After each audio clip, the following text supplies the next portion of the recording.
Mymensingh city কর্পোরেশনে প্রশাসকের দায়িত্ব পেয়েছেন বিভাগীয় কমিশনার। নতুন প্রশাসকের কাছে মানুষের প্রত্যাশা নিয়ে বিস্তারিত জানবো দর্শক। আমাদের সাথে সরাসরি যুক্ত হচ্ছেন সহকর্মী ইলিয়াস আহমেদ। ইলিয়াস, নতুন প্রশাসকের কাছে মানুষের প্রত্যাশা কতটুকু দেখছেন, কেমন দেখছেন সেটি জানাবেন আমাদের।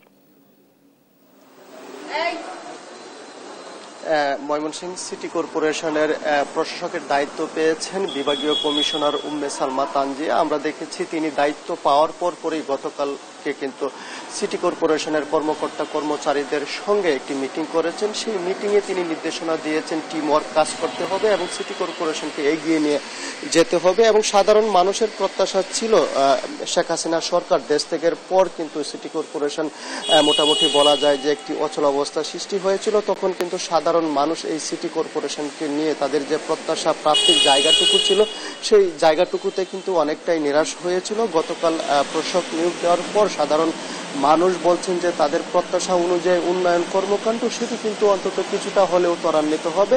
আমরা সেই বিষয়টি নিয়ে নাগরিক সমাজের নেতৃবৃন্দর সঙ্গেও কথা বলেছিলাম। নাগরিক সমাজের নেতৃবৃন্দরা বলছেন যে প্রশাসক অন্তত হলেও সাধারণ মানুষের প্রত্যাশাটুকু শতভাগ পূরণ না করতে পারলেও কিন্তু তারা চেষ্টা করবেন, সেই প্রত্যাশা কিন্তু তারা রাখছেন। এবং তারা বলছেন যে সাধারণ মানুষের ভোটে নির্বাচিত জনপ্রতিনিধিরা যেভাবে সিটি কর্পোরেশনে কাজ করতে পারবেন সেটি অন্তত প্রশাসক দ্বারা ততটুকু সম্ভব না হলেও সাধারণ মানুষের যে প্রাপ্তি এবং প্রত্যাশাটুকু আছে সেইটুকু কিন্তু তিনি পূরণ করবেন, সেই বিষয়টি বলছিলেন।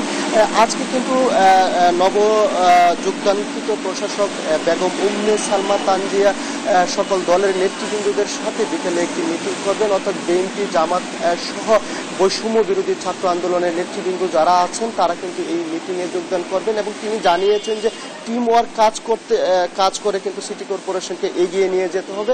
আমরা আজকে সকাল থেকেই দেখেছি সিটি কর্পোরেশনের বিভিন্ন কর্মকর্তা কর্মচারী যারা আছেন তারা কিন্তু নির্ভয়ে অফিসে আসছেন এবং তারা তাদের কাজগুলো ত্বরান্বিত করার কথা কিন্তু আমাদেরকে জানিয়েছেন। আমরা একজন কর্মকর্তার সঙ্গে একটু যুক্ত হব।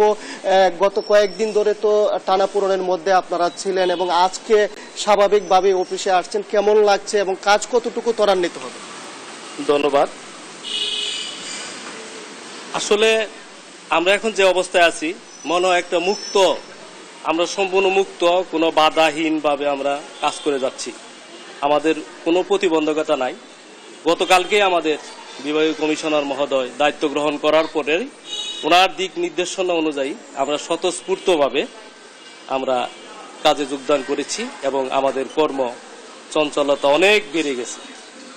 আমরাও পারবো, আমরাও দেখিয়ে দিব যে আমরাও জনপ্রতিনিধিহীন পরিষদ বা আমরা কিভাবে তাদের থেকে ভালো কাজ করতে পারি,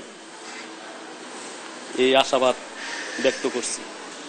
শুনছিলেন যে আসলে এই কর্মকর্তা বলছিলেন জনপ্রতিনিধিবিহীন যে সিটি কর্পোরেশন সুন্দর এবং স্বচ্ছভাবে চলে সেই উদাহরণ কিন্তু তারা রাখতে চান, সেই বিষয়টি তারা বলছিলেন। এবং আমরা দেখেছি বিগত কয়েকদিন ধরেই কিন্তু ময়মনসিংহ সিটি কর্পোরেশনের যে মেয়র ছিলেন ইকরামুল হক টিটু তিনি কিন্তু গত পরশু অফিস করেছিলেন। তারপরে আমরা দেখেছি বৈষম্য বিরোধী ছাত্র আন্দোলনের নেতৃবৃন্দ এবং বিএনপি সহ সহযোগী সংগঠনের নেতৃবৃন্দরা কিন্তু তারা গেটে তালা দিয়ে তিনি যেন প্রবেশ না করতে পারেন সেই বাধা কিন্তু সৃষ্টি করেছিলেন। এর মধ্যেই কিন্তু গতকাল বিভাগীয় কমিশনারকে কিন্তু প্রশাসক হিসেবে নিয়োগ দেওয়া হয়েছে এবং সকলের প্রত্যাশা হচ্ছে এই নবযোগদানকৃত প্রশাসক, সেই প্রশাসক কিন্তু সাধারণ মানুষের প্রত্যাশা প্রাপ্তি পূরণে কিন্তু চেষ্টা করবেন, সেই বিষয়টি কিন্তু তিনি বলছিলেন। এবং আমরা দেখেছি যে প্রশাসক উম্মে সালমা তানজিয়া তিনিও কিন্তু বলেছেন তারা তাদের সর্বোচ্চটুকু দিয়ে নাগরিক সেবা নিশ্চিত করার কাজ কিন্তু তারা করবেন, সেই বিষয়টি তিনি বলছিলেন।